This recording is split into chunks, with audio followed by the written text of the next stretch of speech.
BLM Kerala, Tamil Nadu, Pondicherry. 1000 പ്രഭാഷണങ്ങളെക്കാൾ ശക്തിയാണ് ചില കാവ്യശകലങ്ങൾക്ക്. അതുപോലെയാണ് ഈ തെരഞ്ഞെടുപ്പിൽ ഒരു പാട്ടുണ്ടാക്കിയ ഓളം. വർത്തമാനകാല രാഷ്ട്രീയ സാഹചര്യങ്ങളെ വരച്ചുകാട്ടി മലപ്പുറം സ്വദേശി ഡാനിഷ് മുഹമ്മദ് പാടിയ പോറ്റിയെ കേറ്റിയെ എന്ന തുടങ്ങുന്ന പാട്ടാണ് ഇന്ന് സമൂഹ മാധ്യമങ്ങളിൽ വൈറലാവുന്നത്. ഗാനം ശബരിമല കൊള്ളയുൾപ്പെടെ CPM-ലെ തട്ടിപ്പുകളെയും തുറന്നു കാട്ടുന്നുണ്ട്. സർക്കാരിനെ പൂർണ്ണമായും പ്രതിരോധത്തിലാക്കുന്ന വരികൾ ഉൾപ്പെടുത്തി പുറത്തിറങ്ങിയ ഗാനം ഈ തെരഞ്ഞെടുപ്പിന്റെ രാഷ്ട്രീയഗതി നിർണ്ണയിക്കുന്നതിൽ വലിയ പങ്ക് വഹിച്ചെന്ന് പ്രമുഖ നേതാക്കൾ തുറന്നു പറയുന്നു. നിരവധി നേതാക്കളാണ് ഡാനിഷിനെ അഭിനന്ദിക്കാൻ വേണ്ടി ഫോണിൽ ബന്ധപ്പെടുന്നത്.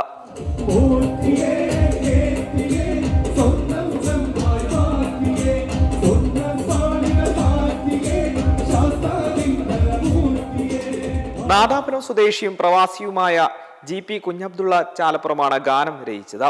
പ്രമുഖ മാപ്പിളപ്പാട്ട് സംഗീതജ്ഞൻ ഹനീഫ മുടിക്കോടാണ് ഈ ഗാനം ചിട്ടപ്പെടുത്തിയത്. ഡാനിഷിനൊപ്പം ഇർഫാൻ മുടിക്കോടും ഗാനത്തെ പിന്തുണച്ചു. CMS സുബൈറാണ് പാട്ട് പുറത്തിറക്കിയത്. ഞാൻ റെക്കോർഡിംഗ് സ്റ്റുഡിയോയിൽ സൗണ്ട് എഞ്ചിനീയർ ആയിട്ട് വർക്ക് ചെയ്യാണ്. അപ്പൊ അതിന്റെ ഭാഗമായിട്ട് ഒരു ഇലക്ഷൻ വർക്ക് പോലെ വന്നതാണ്. ഇത് എഴുതിയത് GP ചാലപ്പുറം എന്ന് പറയും. അദ്ദേഹം എഴുതി എൻ്റെ ഒരു ഗുരുവായിട്ടുള്ള ഹനീഫ മുടിക്കോട് ഉണ്ട്, അദ്ദേഹത്തിന്റെ കെയർ ഓഫിലാണ് വർക്ക് വരുന്നത്. അങ്ങനെ സ്റ്റുഡിയോയിൽ പാടി.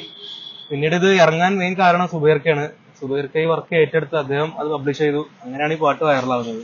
ഇതിന്റെ രണ്ടാം ഭാഗം വരികൾ എത്തിയിട്ടുണ്ട്. GP തന്നെ എഴുതി വിട്ടതാണ്. അത് ഡാനി തന്നെ പാടണം എന്നാണ് ആഗ്രഹിക്കുന്നത്. അത് തോരെ വൈകാതെ അതിന്റെ രണ്ടാം ഭാഗം പുറത്തിറങ്ങും. മുസ്ലിം ലീഗ് വേദികളിൽ ശ്രദ്ധേയരായ ടീം സർഗധാര സംഗീത കൂട്ടായ്മ താനൂർ ഓലപ്പീടികയിൽ നടത്തിയ രാഷ്ട്രീയ ഗാനസന്ധ്യയിലാണ് ഡാനിഷ് ആദ്യമായി പ്രേക്ഷകർക്ക് മുന്നിൽ ഈ ഗാനം ആലപിച്ചത്. ഇതോടെയാണ് ഡാനിഷിന് ലോകം അറിഞ്ഞത്. മില്യൺ കണക്കിന് പേരാണ് ഈ ഗാനം സമൂഹ മാധ്യമങ്ങളിൽ പങ്കുവെച്ചത്. UDF മികച്ച വിജയം നേടിയ ഈ തെരഞ്ഞെടുപ്പിലെ പ്രധാന പ്രചാരണ ഗാനമായി ഐക്യമുന്നണി പ്രവർത്തകർ ഈ ഗാനം ഉപയോഗിക്കുകയും ചെയ്തു.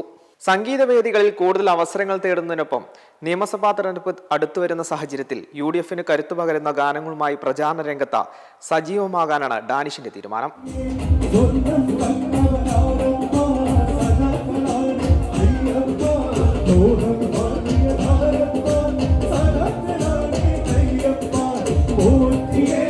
M5 news, Malappuram. മെമ്പർമാരുടെ നിക്ഷേപങ്ങൾക്ക് ഉയർന്ന ലാഭവിഹിതം നൽകുന്ന കേന്ദ്ര സർക്കാർ സഹകരണ രജിസ്ട്രേഡ് സൊസൈറ്റി ഭാരത് ലജ്ന multi state housing cooperative society limited.